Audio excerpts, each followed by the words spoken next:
अस्सलाम वालेकुम। आज की हमारी वीडियो आज़रबाईजान के हवाले से होने जा रही है।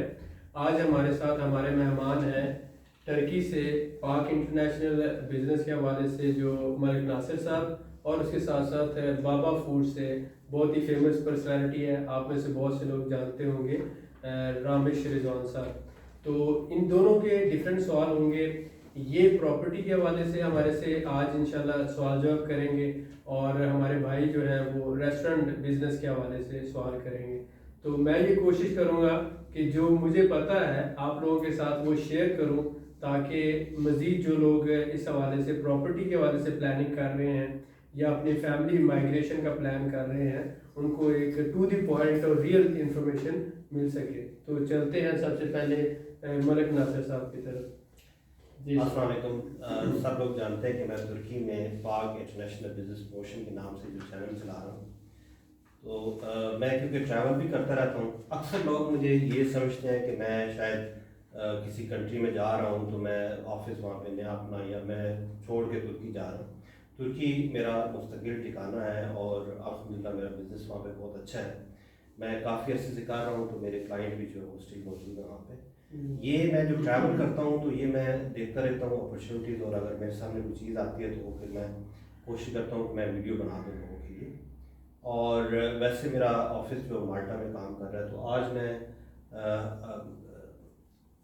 हाँ, ये काटना पड़ेगा बीच में मैं नहीं कोई बात नहीं, आप करें बात। अच्छा, आज मैं ये मेरे बड़े अच्छे दोस्त हैं अली अकबर साहब, तो ये काम कर रहे हैं और बड़ी डिटेल के साथ वीडियो बनाते हैं जी।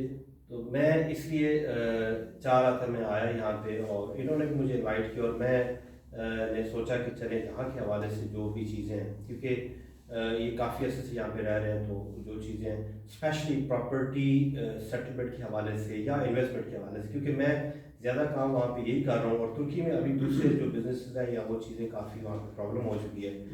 तो तुर्की में जैसे प्रॉपर्टी का काम है, तो यहाँ पे भी जो लोग सेटलमेंट के लिए आते हैं या इन्वेस्टर आना चाहते हैं, तो उस हवाले से हम आज बात करेंगे इनसे जी। और मैं अपना क्वेश्चन से मैं स्टार्ट करता हूँ। एक क्वेश्चन मैं करूँगा, दूसरा फिर आप कर लीजिएगा। तो प्रॉपर्टी सेटलमेंट के हवाले से बताएं कि जो फैमिलीज या इंडिविजुअल को आना चाहते हैं। जी मलिक साहब, सबसे पहले तो मलिक साहब का बहुत शुक्रिया। मैं आपको ये बताना चाहूँगा कि जब मैंने यूट्यूब पे काम करना शुरू किया तो मैंने इनसे बेसिकली इंस्पायर होकर काम शुरू किया। प्रॉपर्टी की जहाँ तक हम बात करते हैं कि आज़रबाईजान में स्कोप क्या है, बहुत से लोग इसका सवाल करते हैं। आज़रबाईजान बेसिकली एक मिनी दुबई बनता जा रहा है, एक ट्रांजिट कंट्री है। उसके साथ साथ आप ये समझें कि जैसे मिडल ईस्ट के अंदर ऑयल रिच कंट्रीज का कॉन्सेप्ट है, तो आज़रबाईजान एक बेसिकली ऑयल रिच कंट्री है जिसका जीडीपी 99% ऑयल पे फोकस करता है।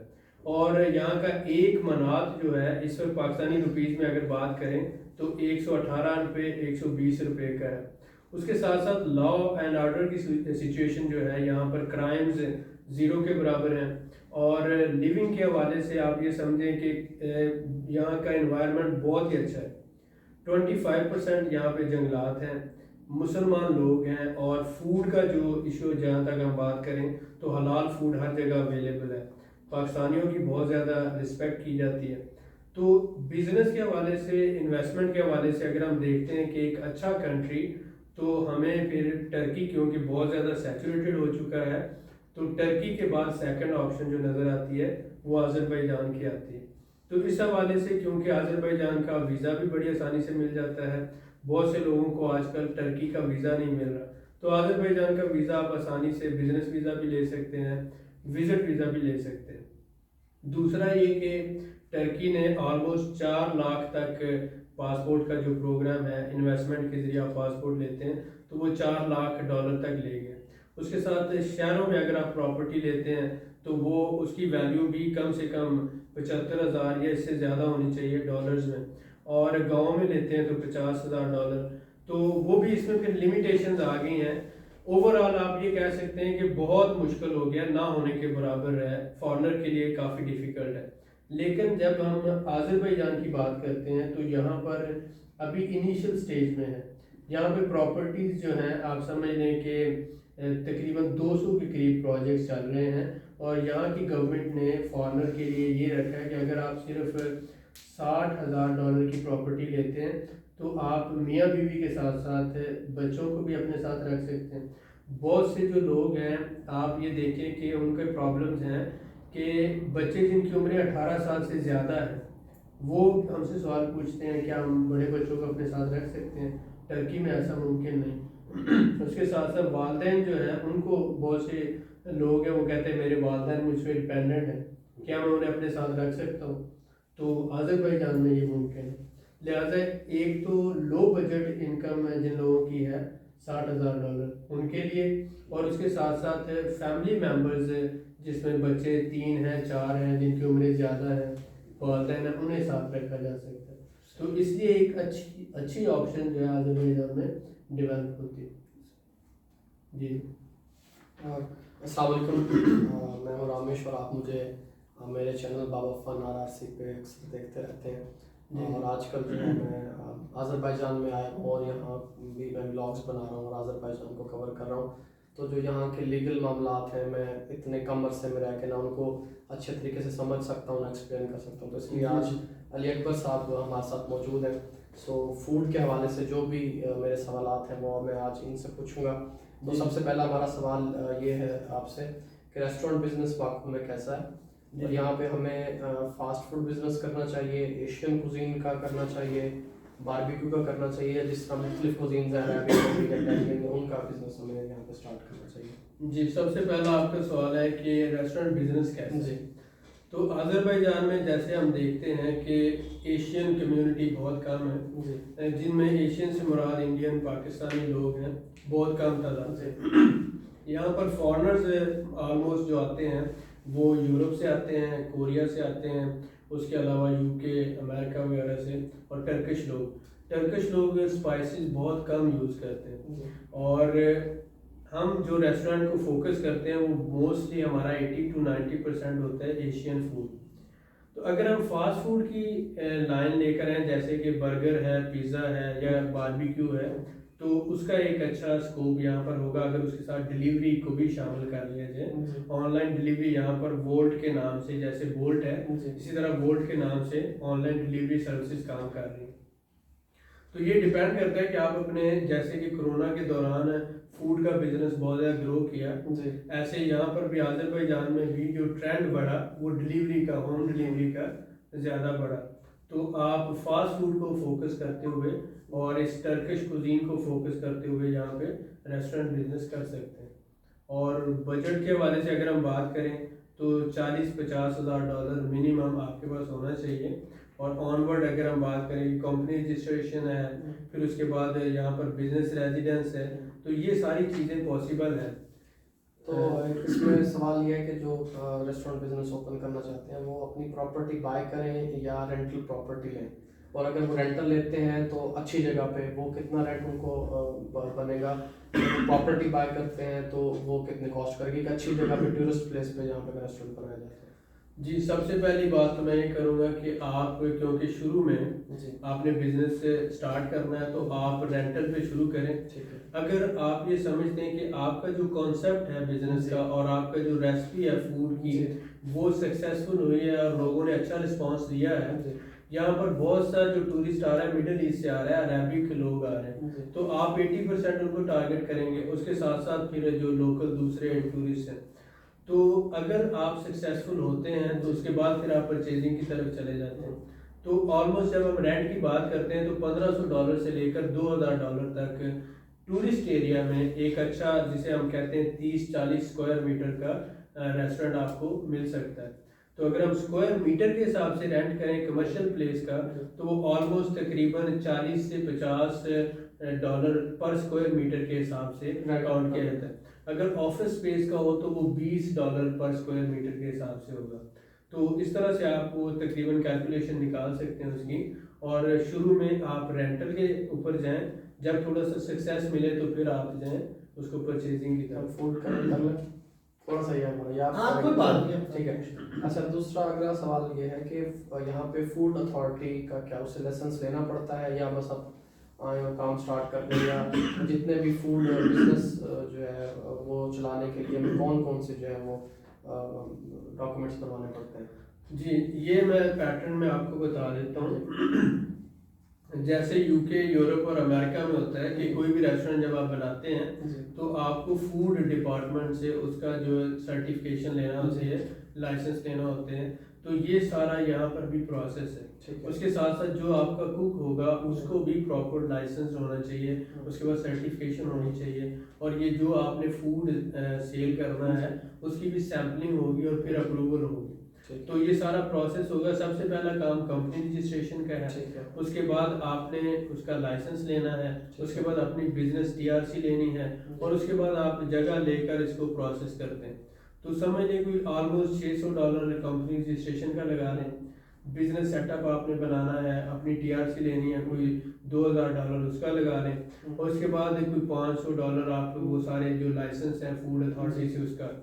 तो लीगल डॉक्यूमेंटेशन आपकी तकरीबन $3000 में होगी। अब इसके बाद आपने $3000 के बाद हमें टीआरसी अप्लाई करने के काबिल मतलब अभी इसमें सारी गवर्नमेंट की फीसें हैं, लॉयर की फीसें हैं, सारे लाइसेंसेस हैं। $3000 में आपके पास कंपनी भी रजिस्टर्ड हो गई है, फूड अथॉरिटी से लाइसेंस भी मिल गया है, आपके पास टीआरसी भी आ गई है। तो यानी कि ये आपकी टोटल लीगल डॉक्यूमेंटेशन होगी। अब आपने एक जगह किराए पे लेनी है, उस जगह का किराया कितना है वो अब सपोज करें वो $1500 है, फर्ज कर दें। अब उसके ऊपर आपने फर्नीचर डालना है जगह में, आपने जो रेस्टोरेंट का इक्विपमेंट लेकर आना है, तो वो समझ लें $8-10 हज़ार उसका वो सारा खर्चा डाल लें। ठीक है। तो तकरीबन ये समझ लें $12 से $15,000 पे चला गया। अब इसके बाद फिर आपको इस बिजनेस को मार्केटिंग करने के लिए $3-4 हज़ार का बजट। तो इसलिए हमने कहा कि बाकी तो सारा वो बिजनेस की जो डायनामिक्स होती है उस हिसाब से चलना है। ऑलमोस्ट $20 से $25 हज़ार में आप एक अच्छा नॉर्मल एवरेज रेस्टोरेंट खड़ा कर सकते हैं यहाँ पे। और अगर यहाँ पे हमें लोकल स्टाफ हायर करना हो वो हम हायर कर सकते हैं या नहीं, और उनकी सैलरी कितनी है? ये एक बहुत अच्छा पॉइंट है यहाँ पर कि आप क्योंकि जब अरेबिक फूड की तरफ जाते हैं या एशियन फूड की तरफ जाते हैं तो आपको वहीं से कुक लाना पड़ेंगे। लेकिन जो भी आप शेफ लेकर आए उनके सर्टिफिकेशन होनी चाहिए, ऑक्यूपेशनल के हवाले से वोकेशनल ट्रेनिंग होनी चाहिए। यहाँ पर आपको हर तरह का स्टाफ मिल जाएगा। यहाँ पर डिश वॉशर से लेकर आपको सारा स्टाफ, कुक भी अवेलेबल है, शेफ भी अवेलेबल है। और उनकी सैलरी की अगर हम बात करें तो $250 से शुरू होकर ज़्यादा $300-400 तक मैक्सिमम है। यानी कि एवरेज सैलरी यहाँ पर ये इतनी आसानी से मिल जाती है। अच्छा, जो ऑलरेडी अगर कोई आपके नज़र में कोई ऐसे लोग हों जिन्होंने आके यहाँ पे रेस्टोरेंट बिजनेस किया और वो सक्सेसफुल हो, एशिया से आके या Pakistan, India, Bangladesh, in country से आके, कोई ऐसा मॉडल आपके सामने है? जी, अभी कोरोना से पहले तकरीबन 10 से 12 रेस्टोरेंट थे जो इंडियन और पाकिस्तानी लोग चला रहे थे टूरिस्ट एरिया में। तो क्योंकि फॉरेनर जो होता है उसको रेंट देना पड़ता है। कोरोना के दौरान ये हुआ कि टूरिस्ट पूरी दुनिया से नहीं आया, तो इस वजह से बहुत से 90% हॉस्टल भी बंद हो गए, 90% रेस्टोरेंट भी बंद, लेकिन चल रहे थे, सक्सेसफुली चल रहे थे, और वो सर्व कर रहे थे अरेबिक फूड, एशियन फूड। और उस दौरान आप समझ लें कि इंडिया से, पाकिस्तान से और ऑल ओवर द वर्ल्ड बहुत ज़्यादा टूरिस्ट, तकरीबन 50 लाख सालाना टूरिस्ट आ रहा था। तो इस तरह से वो सक्सेसफुली चल रहे थे। लेकिन आपको पता है all over the world corona की वजह से ये ट्रैवल इंडस्ट्री हिट हुई, रेस्टोरेंट बहुत ज़्यादा हिट हुए, उसके बाद फिर ये आ जाते हैं हॉस्टल्स ये। तो अगर आप प्लान करते हैं, अभी तो कोरोना के बाद दुनिया खुलना शुरू हुई, तो अब आप ये ओवरऑल आप ये आइडिया लेना चाहते हैं कि अगर हम कोई बिजनेस स्टार्ट करते हैं फूड सेक्टर के अंदर तो हमारा कॉस्ट क्या होगा और उसके बाद रेट ऑफ रिटर्न क्या होगा। तो रेस्टोरेंट बिजनेस एक अच्छा बिजनेस है, लेकिन अगर अब आप इस कॉम्बिनेशन के साथ चलाएं कि फूड है और उसके साथ साथ डिलीवरी का सिस्टम है, तो इसमें आप प्रॉपर लाइसेंस के साथ और सही, जब मैं बात करता हूँ ना प्रॉपर कैपिटल की, तो उसमें मैं कहता हूँ कि एक तो लीगल सेटअप के लिए कैपिटल है, दूसरा उस बिजनेस को चलाने के लिए कैपिटल है, तीसरा उस बिजनेस के लिए बैकअप कैपिटल होता है। तो इसलिए आप माइंड में रखें $25-30 हज़ार और आपके पास प्रोफेशनल लोग हों, आपके पास पहले इस बिजनेस का एक्सपीरियंस हो। ये नहीं कि बहुत से लोग सारी जिंदगी नौकरियां करते रहते हैं, उनके पास कोई रिटायरमेंट का पैसा आता है, वो कहते हैं मैं रेस्टोरेंट बना लूँ। ऐसा बंदा रेस्टोरेंट कभी नहीं चला सकता। आपके पास इस बिजनेस का नो हाउ होना चाहिए, इस बिजनेस को समझते हो, आपने पहले कभी रेस्टोरेंट चलाया हो तो आप इसे बड़ी आसानी से सक्सेसफुली चला सकते हैं। ये $25 से $30 हज़ार आपने बताया, ये इन्वेस्ट करके हम फैमिली रेजिडेंस अप्लाई कर सकते हैं और फैमिली को ला सकते हैं। जी डेफिनेटली, जब आप बिजनेस रेजिडेंस लेते हैं तो बिजनेस रेजिडेंस के साथ आप अपनी बीवी और बच्चों को स्पॉन्सर कर सकते हैं, बल्कि अपने वालिदैन को भी साथ रख सकते हैं। ठीक है। और मुझे बताएं कि यहाँ पे रेस्टोरेंट चलाने के लिए जो मशीनरी हमें चाहिए, जो इक्विपमेंट हमें चाहिए, वो यहाँ पे इजीली अवेलेबल है? जी यहाँ पर ऑलमोस्ट आप ये कहें टर्किश है, इटालियन है, जितने भी या स्पेनिश है, ये सारी मशीनरी जर्मन तक जी। बहुत आसानी से इजीली अवेलेबल है, ठीक है। क्योंकि यूरोप के साथ इनका प्रीफरेंशियल ट्रेड एग्रीमेंट है और ये ट्रांजिट ट्रेड भी हो रही है। जी। ओवरऑल ये एक डेवलप कंट्री है। ठीक है। यहाँ पर बहुत तेजी से जो है ना, वो एक तो अगर ज़रूरत भी हो तो आप टर्की से विद इन 3 डेज और 4 days, within a week पूरे यूरोप से आप यहाँ पर इक्विपमेंट ऑर्डर करके मंगवा सकते हैं। और बहुत सी मशीनरी है जो यहाँ पर अवेलेबल है। बिजनेस आवर्स यहाँ पे कहते हैं, जिस तरह एक लिमिट, यूरोप में एक लिमिट है कि आपने इतने बजे शॉप्स बंद कर देनी है, बिजनेस के लिए कोई लिमिटेशन है? ये बहुत अच्छा सवाल है। टूरिज्म इंडस्ट्री में होटल जो होता है ये 12 आवर्स के यहाँ पर है, ठीक है। और अगर आप चाहें तो 24 आवर भी कर सकते हैं, लेकिन वर्कर के जो वर्किंग आवर है वो change करने वो 8 घंटे ही है। ठीक है। आपको वर्कर को लीगली 8 घंटे, अगर 8 घंटे से ज्यादा आप रखेंगे तो उसका ओवर टाइम आपको पे करना होगा, लेकिन बिजनेस आप 24 आवर भी चला सकते हैं। नॉर्मल प्रैक्टिस 12 घंटे की है। शिफ्ट्स में हम अपने वर्कर स्विच कर सकते जी बिल्कुल। और टूरिस्ट एरिया में जो रेस्टोरेंट चल रहे हैं या चल रहे थे जी। वो ऑलमोस्ट 24 आवर ही चल रहे थे। ठीक है। अब मुझे ये बताएं कि यहाँ पे बिजली की क्या कॉस्ट है? रेस्टोरेंट्स में इलेक्ट्रिसिटी ज़्यादा, एसी वगैरह यहाँ पे चलाने पड़ते हैं, नहीं चलाने पड़ते, पंखे फ्रिज चल रहे हैं, बिजली की क्या कॉस्ट है? बिजली महंगी है या सस्ती है? इसके अलावा पानी जो है जी वो यहाँ पे पानी अवेलेबल है नहीं है, या उसको परचेज करना पड़ता है? ये बहुत अच्छा सवाल डिशवॉशिंग के लिए और बहुत अच्छा सवाल है। आप ये देखें कि एक तो बिजली यहाँ पे सस्ती है, और क्योंकि आप आती भी है या यहाँ पर आती जाती है। आती जाती है सिर्फ? यहाँ पर 1 मिनट के लिए भी लोड शेडिंग नहीं होती। 1 मिनट मैं के लिए। पिछले एक हफ्ते से हूँ रोड जी, शेडिंग। 1 मिनट के लिए लोड शेडिंग नहीं नॉर्मली होती। पाकिस्तान जी। के अलावा जी जी। बहुत कम और दूसरा इसमें ये है कि ये बेसिकली अपने पावर जनरेशन ये एक्सपोर्ट भी कर रहे हैं। ठीक है। और रिलेटिवली पाकिस्तान के यहाँ बिजली सस्ती भी है। यहाँ पर अगर आप एसी चलाते हैं या कोई भी इक्विपमेंट करते हैं तो आपको 15-20 मनात से ज़्यादा महीने का बिल ही नहीं आता। पाकिस्तान में 15-20 मनात से मनात 2000 है। जी। तो कभी पाकिस्तान में आपने सोचा है कि एसी चलाएं और 2000 बिल है? वो दूसरी बात कि पानी यहाँ पर इजीली अवेलेबल है, 24 आवर अवेलेबल है, और उसकी कॉस्ट है कि जब आप रेस्टोरेंट में यूज़ करते हैं तो वो 1 क्यूबिक मीटर जो है वो 1 मनात का आपको पड़ता है। पानी जो है वो हमें अपना बोरिंग सिस्टम होता नहीं है या ये गवर्नमेंट supply? गवर्नमेंट सप्लाई है। ठीक है सर, मेरे जो रेस्टोरेंट के हवाले से जो सवाल थे जी। वो कवर हो गए। अगर इसके अलावा कोई ऑडियंस का कोई सवाल रहेगा तो आपसे कमेंट में जरूर पूछेंगे, आप कमेंट का रिप्लाई जी जरूर। मैं आपका टाइम मैंने खा लिया है। अब कोई आप जो है प्रॉब्लम नहीं। अब आप बिजनेस खेल सकते हैं। बहुत शुक्रिया, thank you very much. Thank you. बस So, मैंने आप भी बिजनेस खेलें। आप अपनी फैमिली मैंने भी Thank चंद you. सवाल करने थे प्रॉपर्टी को जी। करने की, क्योंकि तुर्की में जो इश्यूज आए तो काफ़ी लोग जो है वहाँ से बना, फिर ये चॉइस की बात होती है। जी जी। तो हम कंटिन्यू करेंगे वहाँ से। पहला तो सवाल मैंने आपसे पूछा था, अभी मैं ये एक सवाल के 2 हिस्से हैं कि प्रॉपर्टी ग्रोथ रेट क्या है यहाँ पे और रेंटल इनकम क्या है यहाँ पे। अगर कोई बंदा आके इन्वेस्ट करता है तो इन्वेस्टमेंट पॉइंट ऑफ व्यू से आप बात, जी सेटलमेंट सेटलमेंट सबसे जो भी बंदा मुझसे भी सवाल करता है नासिर भाई, वो यही सवाल करता है कि यहाँ पर मैं अगर इन्वेस्ट करता हूँ तो ग्रोथ रेट क्या है। ठीक है। तो ग्रोथ रेट यहाँ पर आप समझ लें कि यूरोप, यूके, अमेरिका वो सैचुरेटेड कंट्री हो चुके हैं। वहाँ पर 10%, 9% या मैक्सिमम 12% से ज़्यादा। फ्रांस में कोई लगाएगा भी जाके तो यूके में तो जी। रेंटल इनकम के जी। लिए लगाएगा। तो टर्की में भी मैक्सिमम 15% तक जाता है, लेकिन आज़रबाईजान में इस वक्त 20 से 25% ग्रोथ रेट है। यानी कि दुनिया में प्रॉपर्टी इन्वेस्टमेंट के हवाले से जो टॉप कंट्रीज हैं उनमें आज़रबाईजान आ रहा है। अभी आप ये देखें 200 के करीब यहाँ पे प्रोजेक्ट चल रहे हैं। लोगों, आप तो माशाल्लाह यहाँ आए हैं, आपने देखा है मल्टी स्टोरीज 20 मंजिला इमारतें बन रही हैं, 25 मंजिला बन रही हैं। वाइट सिटी पूरे का पूरा डेवलप बहुत ज़्यादा ये डाउनटाउन काफ़ी जो है जी, यहाँ पे बहुत मल्टी स्टोरी बिल्डिंग्स बने। और यहाँ पर कंस्ट्रक्शन फील्ड के अंदर इटालियन कंपनीज काम कर रही हैं, जर्मन कंपनीज काम कर रही हैं, टर्किश कंपनीज काम कर रही हैं। यानी कि जो कंस्ट्रक्शन हो रही है वो इंटरनेशनल लेवल की बहुत बेहतरीन ज़बरदस्त कंपनीज कर रही हैं। उसके साथ साथ यहाँ पर लग्जरी अपार्टमेंट जो हमारे यहाँ बाद जगहों पे कॉन्सेप्ट नहीं है, 5 स्टार लग्जरी अपार्टमेंट बन रहे हैं और इस तरह से एवरेज इनकम लोगों के लिए भी बन रहे हैं और बहुत ज़्यादा क्वांटिटी में डेवलपमेंट हो रही है। और ग्रोथ रेट जैसे मैंने बताया 25% तो ग्रोथ रेट इसका प्रॉपर्टी का है। उसके साथ साथ रेंटल इनकम बहुत अच्छी है क्योंकि टूरिज्म बड़ी तेज़ी से डेवलप हो रहा है। गवर्नमेंट ने ये किया कि वो नॉन ऑयल सेक्टर को ग्रो करना चाहते हैं, इसलिए उन्होंने ई वीज़ा शुरू किया। आप ये देख लें कि इस वक्त पूरे मिडिल ईस्ट में या सराउंडिंग कंट्रीज में जितने भी सराउंडिंग कंट्री है वो तो वीज़ा फ्री है और उसके अलावा तकरीबन 120 के करीब ऐसे ममालिक हैं जो ई वीज़ा लेकर आसानी से आ सकते हैं।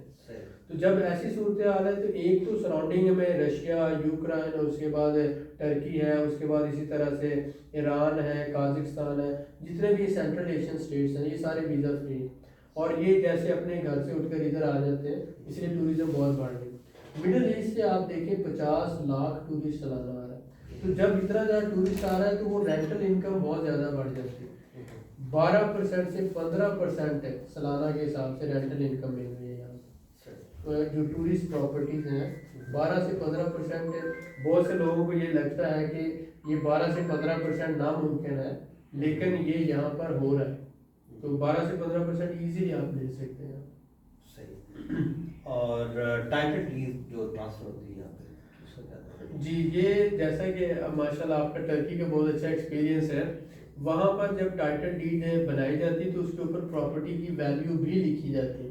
लेकिन यहाँ पे क्या है कि आप सेल परचेज जो एग्रीमेंट करते हैं वैल्यू एग्रीमेंट के ऊपर लिखी जाती है, लेकिन जो टाइटल डीड बनती है जिसे यहाँ पर कुब्जा या चिखारिज कहा जाता है, वहाँ पर वो प्रॉपर्टी का एड्रेस होता है, प्रॉपर्टी के स्क्वायर मीटर होते हैं, ऑनर का नाम होता है और वो जो सारी डिटेल्स होती हैं वो सारी मौजूद होती हैं। इसलिए इवैल्यूएशन का प्रोसेस अभी यहाँ पे शुरू नहीं हुआ क्योंकि टर्की एक काफ़ी अरसे से कंस्ट्रक्शन फील्ड में काम कर रहा है और उसकी बहुत ज़्यादा कंस्ट्रक्शन कंपनीज थी, तो उन्होंने एक इवैल्यूएशन का प्रोसेस बनाया। अभी यहाँ पर तो समझने के इनिशियल स्टेजेस पर है, जैसे जैसे ये आगे बढ़ता जाएगा हो सकता है कि आने वाले वक्त में गवर्नमेंट कोई इवैल्यूएशन अथॉरिटी बना दे और वो सारा प्रोसेस, अभी ये समझ एक गैप मौजूद है जिसे बहुत से लोग यूज़ इसका करते हैं। प्रोसेस क्या है जो ट्रांसफर टाइटल डीड ट्रांसफर का होता है? क्योंकि हमारे मुल्क के अंदर जो हालत चल रही है ना, आप लोगों को पता है कि जी। डरते भी हैं लोग कि भाई जी पैसे पहले दे दिए किसी को या कैसे ट्रांसफर होगा जो रजिस्ट्री होती है। ये बहुत अच्छा सवाल आपने किया। यहाँ पर जो कैश हैंड टू हैंड लेने वाला सिस्टम है वो है ही नहीं, बैंक टू बैंक वो बिल्कुल नहीं है। यहाँ पर जो नोटरी पब्लिक है उसके अंदर ही बैंक की एक ब्रांच है। अच्छा। तो जो नोटरी पब्लिक है ये भी ऑनलाइन है, पूरे यहाँ पे 100% गवर्नमेंट का जितना निज़ाम है सारा ऑनलाइन है। अब आपका सपोज करें कि बैंक अकाउंट है, इन्होंने प्रॉपर्टी परचेज करनी है, आपने प्रॉपर्टी सेल करनी है, तो इनके बैंक अकाउंट में पैसे हैं या अगर इनके पास कैश भी है तो ये नोटरी पब्लिक आएंगे। सपोज मेरे पास है तो नोटरी पब्लिक में आए, इन्होंने कैश दिया बैंक में, तो बैंक वो कैश को देखेगा पहले कि नोट जो है असली है या नकली है, और उसके बाद जो है बैंक वो सारे को काउंट करके उसमें गवर्नमेंट का 1% टैक्स जो लेगा और उसके साथ फिर वो जो है वो गवर्नमेंट की तरफ से अप्रूवल होगी कि ये अमाउंट जो है बैंक से दूसरे बंदे के बैंक अकाउंट में ट्रांसफर हुई। तो ये सारा काम जो होता है लीगल होता है, ये in the presence of notary होता है। तो इसलिए कोई यहाँ पर कैश डील तो करता नहीं है कि कोई फ्रॉड कर सके। एक तो पहली बात कि नोटरी की प्रेजेंस में, दूसरी कि जितनी भी ट्रांजैक्शन होनी है वो थ्रू बैंक होनी, यानी इन्होंने जो आपको अमाउंट पे करनी है वो थ्रू बैंक करनी, तो इसलिए 100% लीगल है और यहाँ पर वो फ्रॉड या स्कैम का कोई उस तरह का कोई चक्कर नहीं है। सही है। अब प्राइसेस के बारे में बता दें कि नॉर्मली बाकू के अंदर क्या प्राइस चल रही है और दूसरा मेरा सवाल कैसा सुनने कि प्रॉपर्टी किस जगह परचेज करनी चाहिए, बाकू में या इसके अलावा भी कुछ चॉइसेस हैं, या बाकू के अंदर कौन से एरियाज बेहतर है? बाकू में 9 डिस्ट्रिक्ट है, 9 डिस्ट्रिक्ट है। सही। जिन 9 डिस्ट्रिक्ट के अंदर बेसिकली 2 डिस्ट्रिक्ट जो है वो सिर्फ टूरिस्ट कहलाते हैं, बाकी 7 जो है नॉन टूरिस्ट है। अगर आपने रेंटल प्रॉपर्टी लेनी है तो आपने उन्हीं डिस्ट्रिक्ट्स में लेनी है जो टूरिस्ट जहाँ पर आ रहा है, ठीक है। इसके साथ अगर आप बात करते हैं कि आपने अपने पर्सनल यूज़ के लिए लेनी है तो आप बाकी 7 यहीं पर भी ले सकते हैं। आपने बात की प्राइसेस कितने हैं, तो प्राइसेस $700 से शुरू करके $2500 पर स्क्वायर मीटर तक जाती है। अब बहुत से भाइयों को ये आइडिया नहीं होता कि एक जो घर है वो छोटे से छोटा कितना होगा, बड़े से बड़ा कितना होगा। तो 1+1 यानी एक बेडरूम और एक ड्राइंग जो है 60 स्क्वायर मीटर का होता है। तो अगर आप ये कहें कि $40,000 से प्राइस शुरू करके $70,000 तक चली जाती है कि प्रॉपर्टी 3 स्टार है, 4 स्टार है, 5 स्टार है और उसकी लोकेशन कहाँ पर है।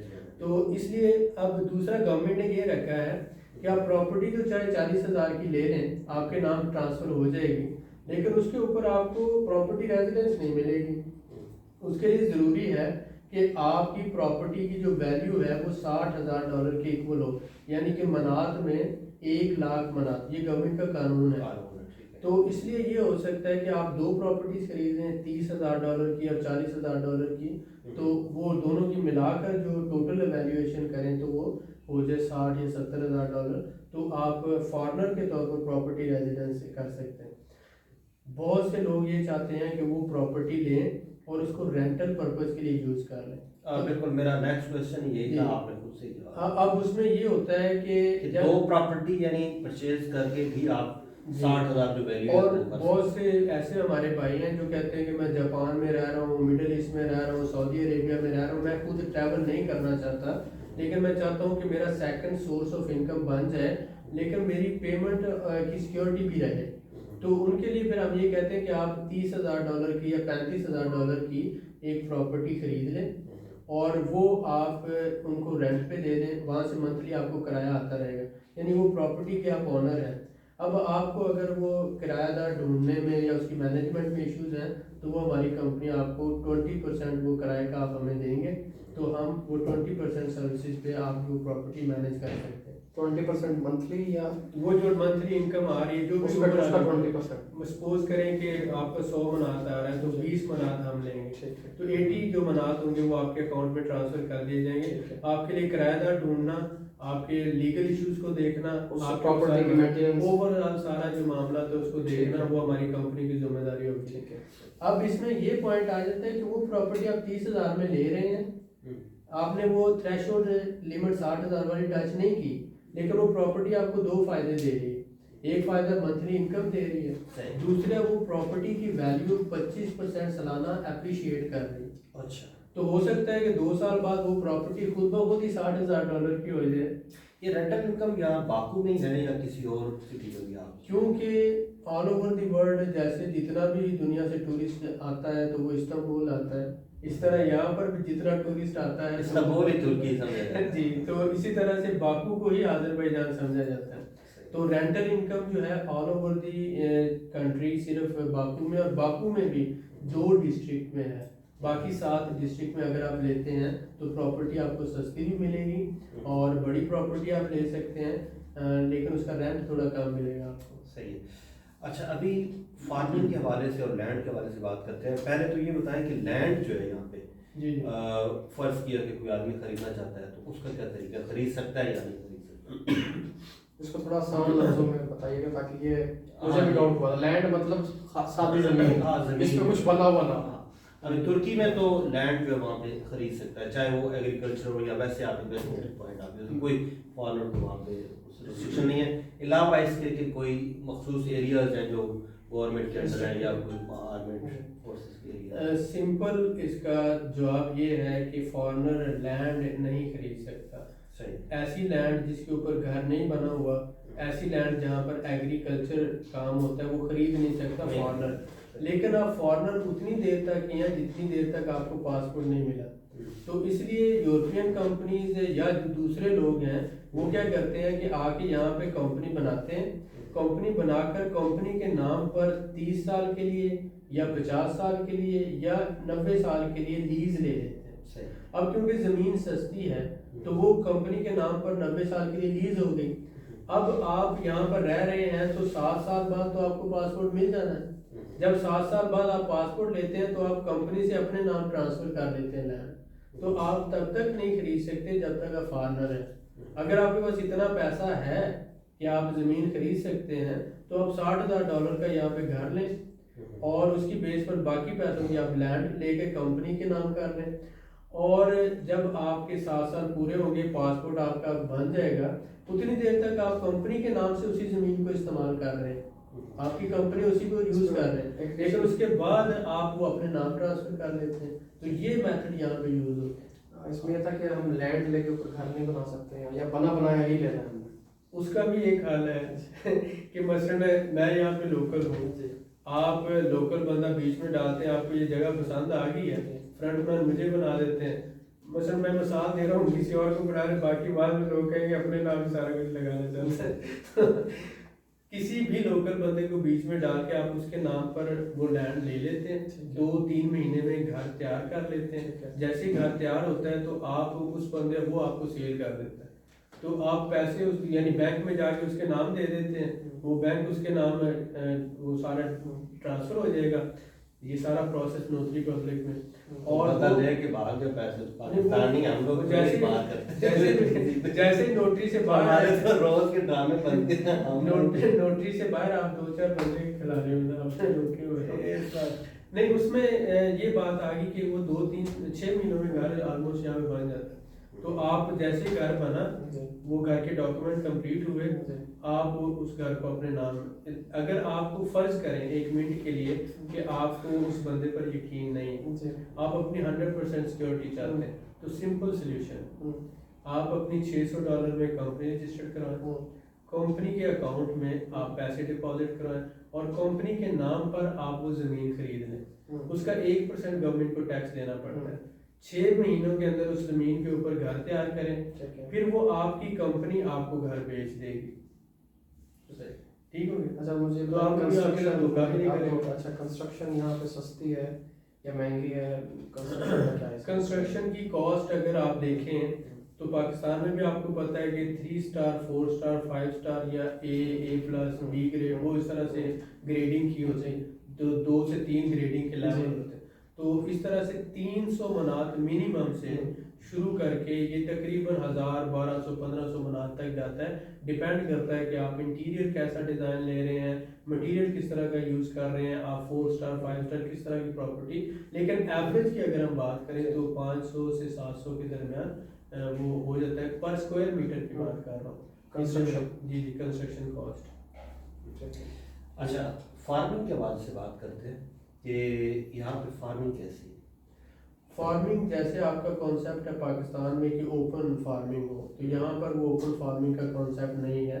यहाँ पे टनल फार्मिंग जिसे कहा जाता है या ग्रीन हाउस फार्मिंग कहा जाता है। यहाँ पे बड़े बड़े इस तरह के फार्म हैं, उनमें टमाटर, खीरे और सब्जियाँ उगाई जाती हैं और वो यूरोप को और उसके साथ साथ रशिया और दूसरे ममालिक को एक्सपोर्ट की जाती हैं। यानी दुनिया का 5वां बड़ा मुल्क है आज़रबाईजान जो फ्रेश टमाटोज एक्सपोर्ट करता है। अच्छा, ये जो लैंड यहाँ पे कंस्ट्रक्शन के लिए ऑफ कोर्स उसकी प्राइस डिफरेंट होगी, एरियाज भी मुख्तलिफ होंगे, फार्मिंग के लिए एरियाज मुख्तलिफ हैं। जी यस। तो मुझे अगर आपको कोई फिगर में पता है कि जो लैंड कंस्ट्रक्शन के लिए इसकी प्राइस कोई यहाँ पे पर स्क्वायर मीटर के हिसाब से, और फार्मिंग के लिए तो स्पेशली आप फार्मिंग का बता दें, ये तो वेरिएशन है यहाँ पे जो लैंड है। आप ये कहें कि जो घर फार्मिंग के लिए चीपेस्ट लैंड और रीजनेबल से कितने में मिल सकता है? आप अगर एकड़ की बात करते हैं तो क्योंकि फार्मिंग यहाँ पर आपने ज़मीन के अंदर तो करनी नहीं होती, ऑलमोस्ट ऊपर ही सारी टनल बना के करना होती है, तो वो समझ लें कि $5000 से शुरू करके ऑनवर्ड एरिया के हिसाब से, लोकेशन के हिसाब से $10,000 पर एकड़ तक चली जाती है इस वक्त।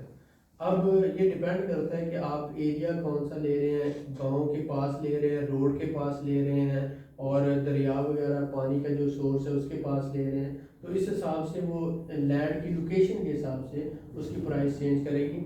लेकिन इस वक्त भी $5000 से $10,000 तक एक एकड़ मिल सकता है।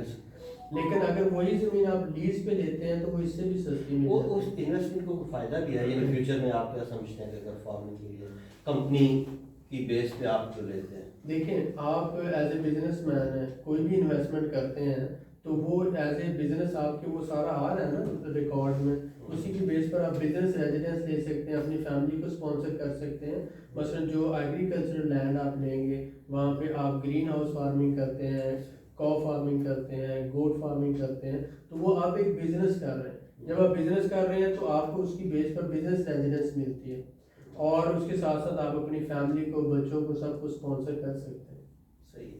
बस एक ये यहाँ पे मैं भी कहना चाहूँगा कि जो लैंग्वेज है ना बैरियर, ये टर्किश लोग जो है, अफगानी लोग दुनिया के और सिक्स ये सारी दुनिया की हर जगह पे जाके बिजनेस कर लेते हैं। सिर्फ ये कि ये लोग इनमें पैशन होता है और पैशन इंसान से हर काम करता है। बिल्कुल। हम लोगों के जो कंफ्यूजन है ना, मतलब कंफ्यूज हम जी किसी जगह जाते हैं प्रॉपरली, कोई हम लोगों ने वहाँ पे देख के तो डर जाते हैं वक्ती तौर पे कि यार ये कहीं मैं ये नहीं होगा या मैं सक्सेसफुल नहीं होगा। तो ये चीज़ जो डर होता है ये नाकामी की सबसे बड़ी वजह है। बिल्कुल। तो बहरहाल कोई भी है काम, उस पर पहले आप अच्छे तरीके से वर्कआउट कर लें और उसके बाद फिर आप आगे स्टेप लें तो उसमें कामयाब। अपना जो इंसान खुद से वो अपने आप को जज कर सकता है, ऐसे कोई और नहीं कर सकता। बहुत शुक्रिया सर। तकरीबन मेरा ख्याल है कि सारे सवाल ही पूछ लिए हैं ऐसे और वो टैक्स के हवाले से भी है कि यहाँ पे कितने तरह के टैक्स सब अब कर देता हूँ। अगर आप प्रॉपर्टी की बात करते हैं तो अगर आप कंपनी के नाम पर कोई प्रॉपर्टी लेंगे तो 1% टैक्स है सालाना। अगर आप फॉरेनर आपने घर लिया हुआ है तो उसका 0.01% टैक्स है, 0.01%। ना होने के बराबर। कंपनी के नाम पर 1% है और पर्सनल नाम पर 0.01 है। तो अपार्टमेंट भी आप ले सकते हैं, घर भी ले सकते हैं। बहुत से लोगों को ये कंफ्यूजन है कि घर नहीं लिया जा सकता। अब आज़रबाईजान का कानून बदल चुका है, अगर लैंड पे घर बना हुआ है तो आप घर ले सकते हैं, बशर्त जैसे मैंने बताया कि 4 किस्म के डॉक्यूमेंट्स होते हैं प्रॉपर्टी के। उसमें बल्दिया के आ जाते हैं, इजरा के आ जाते हैं, टाइटल डीड आ जाती है। आपने राइट किस्म के जो डॉक्यूमेंट्स हैं वो चूज़ करने हैं, जिसको टाइटल डीड कहा जाता है, लोकल लैंग्वेज में कुपचा कहा जाता है, चखारिश कहा जाता है। अगर घर के वो डॉक्यूमेंट है तो फॉरेनर परचेज कर सकता है। ये इस बात का ख्याल रखना है, पेमेंट कभी किसी को कैश नहीं देनी, बैंक के ज़रिए आपने पेमेंट ट्रांसफ़र करनी है। और शॉर्टकट ना लिया करें, कोशिश किया करें कि आने से पहले प्रॉपर प्लानिंग करें, प्रॉपर बजट के साथ आएँ और ये सोचकर आज़रबाईजान में ना आए कि हमने यहाँ से आगे डंकी लगानी है या बॉर्डर क्रॉस करना है। कोशिश ये करें कि आपने जो भी करना है लीगल रास्ता अडॉप्ट करें। आपको जो भी सपोर्ट चाहिए हम करने को तैयार हैं। हमारे जो भाई मलिक नासिर साहब हैं पिछले 5-6 सालों से सर्विस कर रहे हैं, टर्की के अंदर बिजनेस के हवाले से इंफॉर्मेशन दे रहे हैं, बहुत अच्छा काम कर रहे हैं। इन्हीं से इंस्पायर होकर मैंने भी कोशिश की। हमारा मेन मकसद ये था कि लोगों को लीगल रास्ता अडॉप्ट करना चाहिए, कम बजट में रहते हुए अपने आप को स्टैंड करना चाहिए, मेहनत करनी चाहिए, शॉर्टकट नहीं ढूंढना चाहिए। ये मलिक साहब आपको कहना ये बड़ी अच्छी बात आपने की है। मैं 1-2 बातें जो है वो शेयर करना चाहता हूँ। जी। एक तो ये कि मैंने अभी आप लोगों को बताया था वाकया कि मैं यहाँ जिस होटल में रह रहा था उसके साथ नीचे एक शॉप थी। तो मैं पानी लेने के लिए गया तो वो लड़का मुझे ना थोड़ा कंफ्यूज सा लग रहा था। कहता है आप पाकिस्तानी हैं? मैंने कहा। कहता है मैं एक पाकिस्तानी जो यहाँ से 100 मनात उठा के चला गया, चोरी कर लिया उसने ना, और उसने उर्दू में मुझे लिख के दिया। यानी इन लोगों को हमारा बड़े अच्छे तरीके से पता है, ये बड़ा प्यार करते हैं हम लोगों से। और ये क्योंकि आर्मी की वजह जानते हैं सब लोग कि हमने इनका साथ दिया है, तो इन सब लोगों को पता है। लेकिन अब मैं समझता हूँ कि वो जो होटल है उसके नीचे जो दुकान है ना, अब जो पाकिस्तानी जाएगा तो वो मतलब अब लाइफ टाइम जब तक वो दुकान है या लड़का उधर काम कर रहे हैं तो उसके दिमाग में इन लोगों की चोरी ना कर जाए। मैंने उसको बताया, मैंने कहा यार ऐसे कोई लड़के बंदा होता है चोरी, बड़े अच्छे लोग हैं हमारे। तो एक तो ये कि किसी भी कंट्री में ना इधर भी आप आ रहे हैं तो अपना नाम खराब मत करें। उससे बेहतर है कि आप लोग कहीं मजदूरी कर लें, किसी जगह दिहाड़ी लगा लें, कहीं ढूंढ लें कोई ना कोई, अल्लाह मदद करेगा। ये काम मत करें। एक आदमी जो एम्बेसडर होता है और जिस जगह पर वो गलत काम करता है वो आने वाले पीछे लोगों के लिए वो मुसीबत बन जाती है। और बाकी अपनी अपनी चॉइस है। मैं तुर्की और इस हवाले से भी बात करना चाहूँगा कि तुर्की और आज़रबाईजान क्योंकि ये इजी एक्सेस रही हैं और आज़रबाईजान तो अभी भी इजी एक्सेस है, तुर्की में थोड़ा सा प्रॉब्लम हो रही है। तो आप लोग मैंने यहाँ पे जो जज किया है तो आज़रबाईजान और तुर्की में काफ़ी चीज़ें सिमिलर हैं। ये एक तरह के लोग हैं, आल्दो के कुछ यहाँ पे चीज़ें डिफरेंट हैं। वो एक यूरोप के बिल्कुल आप कह लें कि वो बहुत ज़्यादा वहाँ पे टूरिस्ट लोग आते हैं, तो इसलिए वहाँ पे लोग ज़रा ट्रिकी हो चुके हैं, ज़्यादा तेज़ लोग हो चुके हैं। यहाँ पे लाइफ जो ज़रा स्लो है, पीसफुल है। तो लेकिन आज लोग यहाँ पे जो लॉ है वो काफ़ी सिमिलर है, उनके कुछ चीज़ें मुख्तलिफ हैं। तो आप आने से पहले अच्छी सारी चीज़ें जो है ना अपने जहन में रखें और अपना बजट और सारी चीज़ें देख के आएँ। बहुत शुक्रिया भाई, thank you so much. आप दोनों भाइयों को बहुत शुक्रिया, आपने टाइम दिया आप लोगों ने और invite बड़ा किया। अच्छा रहा। इज्जत दी। मैंने तो खैर इतनी लंबी वीडियो जो है ना वो मैं तो मैंने जानते ही हूँ, आपको- पता नहीं वो देखेगा 2 मिनट यानी। बाकी तो बट ये मैं जिसने कुछ गेन करना होगा वो लाजमी देखेगा। जरूर सही। आप सबका बहुत शुक्रिया। आप लोगों के प्यार मोहब्बत की वजह से हम वीडियो बनाते हैं। जी। तो दुआ में याद रखें, कमेंट में आप लिख दीजिएगा कोई अगर सवाल रह गया हो तो उसका जवाब देंगे। बहुत शुक्रिया। अल्लाह हाफ़िज़।